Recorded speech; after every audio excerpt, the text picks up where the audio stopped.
Hello everyone, how are you guys and welcome back to my channel Biology Believe.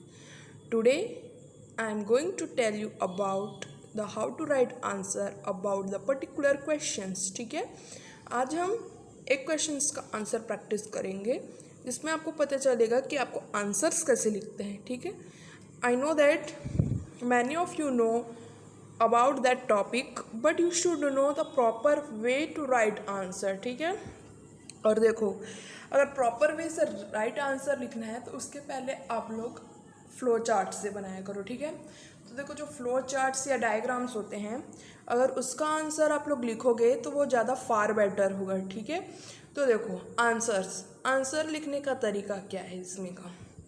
तो देखो questions क्या है. Describe exchange of gases, explain exchange of gases with the proper diagram, describe the exchange of gases and write about factors. ठीक है, अब ये questions को आपको आंसर कैसे करोगे. ठीक है, एक्सचेंज ऑफ गैस पता है आप लोगों को क्या होता है. ओके, इसके बारे में मैं क्योंकि ऑलरेडी वीडियो अपलोड कर चुकी हूँ, अगर मैं आई बटन में डाल दूँगी आप उसको चेक कर सकते हो. इसमें मैं सिर्फ आप लोग को आंसर लिखने का तरीका बताऊँगी और कुछ इसके बारे में भी आप लोगों को मैं बता दूँगी. ठीक है, देखो एक्सचेंज ऑफ गैसेस उसमें हमको साइट लिखना है, ऑकर लिखना है, फैक्टर्स लिखने हैं और डायग्राम. अगर आपने डायग्राम बना दिया, फ्लो चार्ट लिख दिया बिना पैराग्राफ के और पॉइंट्स में लिख दिया तो नंबर आपके हाथ में है. ठीक है, तो देखो एक्सचेंज ऑफ गैसेस में साइट. अब साइट मतलब क्या होता है, I know many of you no. ठीक है, एल्वेलाई. ठीक है, साइट्स मतलब कि कहाँ पर हमारा जो गैस एक्सचेंज है, ऐसी कौन सा जगह है जिसमें होता है. और and I want to know कि लंग्स में कितने एल्वेलाई प्रेजेंट रहते हैं. This is a question for you guys, तो आप इसको बताओगे. ठीक है, एल्वेलाई कितने प्रेजेंट होते हैं लंग्स में, क्योंकि और क्या फंक्शन है लंग्स में एल्वेलाई का. ठीक है, I hope you know that. Occur कहाँ होता है, ब्लड एंड टिश्यू के बीच में. तो you should write like that point. Site लिखोगे, ऑकर लिखोगे, फैक्टर्स लिखोगे. ठीक है, अब factors involving in exchange of gas is a solubility of gases. ठीक है, thickness of membrane, pressure gradient, ये तीनों इस जो फैक्टर्स हैं वो बहुत ज़्यादा इम्पॉर्टेंट है.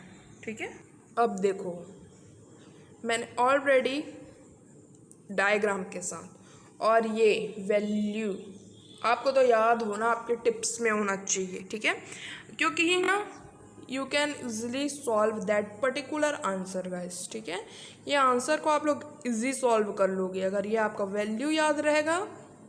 It's so good. ठीक है, क्योंकि इस वैल्यू से ही तो हमको पता चलेगा ना कि कौन सा गैस आना है, कौन सा गैस बाहर जाना है.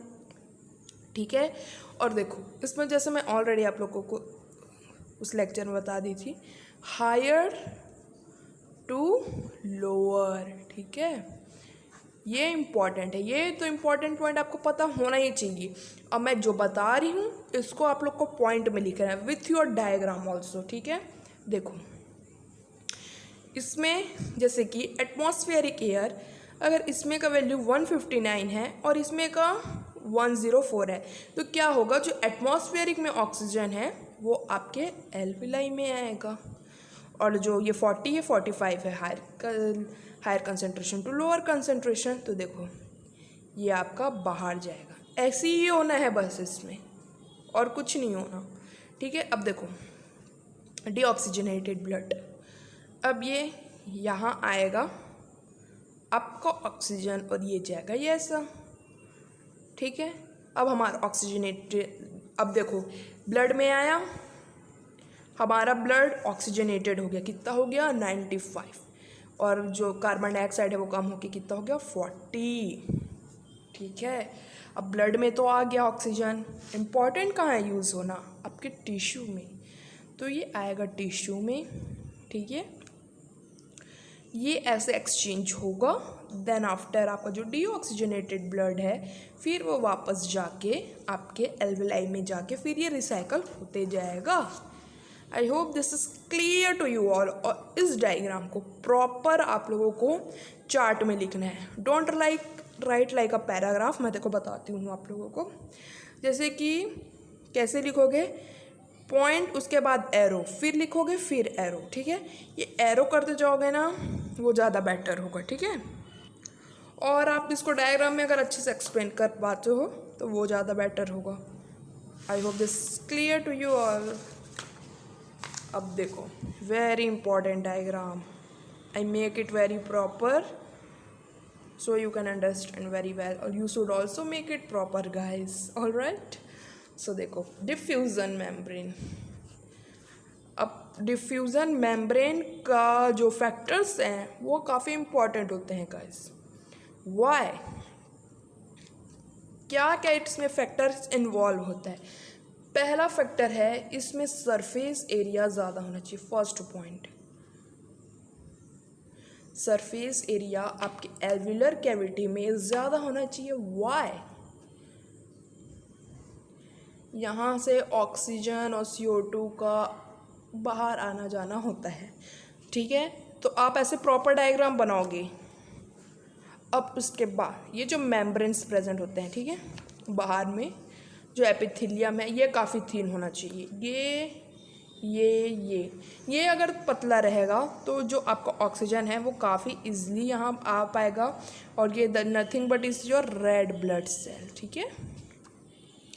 रेड ब्लड सेल में आएगा। और जो ऑक्सीजन्स हैं, जैसे कि इसमें हमने बता दी हूँ ऑलरेडी, ये कैसे टिश्यू में यूज़ होगा वो यही है। लेकिन इसमें क्या होता है कि इसमें आप लोगों को प्रॉपर होना चाहिए, सरफेस एरिया ज़्यादा होना चाहिए, ये थिन होना चाहिए, और यहाँ पर जो ये हैं ये मॉइस्ट होना चाहिए, थोड़ा सा नमी रहना चाहिए, ठीक है। I hope this is clear to you all guys. So you should know how to write answer.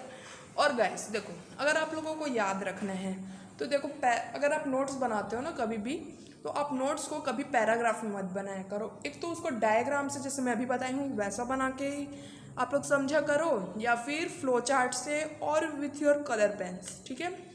क्योंकि ये सब चीज़ ना आपके दिमाग में जल्दी बैठता है, ठीक है।